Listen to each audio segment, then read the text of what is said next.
हामी जतिको धनीमानी मान्छेले चाहिँ घरमा एसी राख्नु पर्यो सोल्टी एसी कुरा बुझ्यौ ए भाइ हेलो सर नमस्ते एसी हालौँ त एसी हालौँ कति हो यसको गाडीमा हालिहालौँ यो एसीको 1 लाख मात्र हो सर 1 लाख ए 1 लाख सोली यो 1 लाख त ठिकै हो कि अलिक कलर चित्त बुझेन कि सेतो लैजाउँ न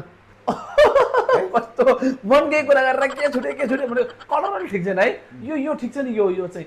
यसो कति हो भाइ सेतोको चाहिँ 82,000 सर सोले कस्तो बिर्छ यार यो त एसी राख्ने ठाउँ छैन नि हाम्रो घर त नि हैन त सबै गाउँले गुण लाएर राखेको छ एसी राख्ने ठाउँमा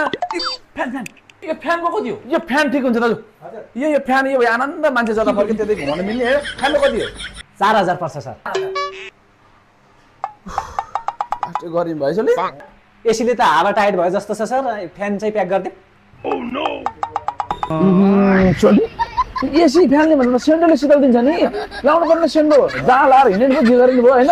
ल हामीले त ट्रेन बेचको समर सेलमा आएर सेन्डो किनिसक्यौँ एकदमै सस्तोमा दामी खालको शीतल हुने खालको सेन्डो त्यहाँमाथि एक झोला पनि लुगा पनि आयो है तपाईँहरू पनि ट्रेन बेचको समर सेलमा नभुल्नु होला है त रातो फुल सादा बाल दामी स्याहार सेन्डो त यार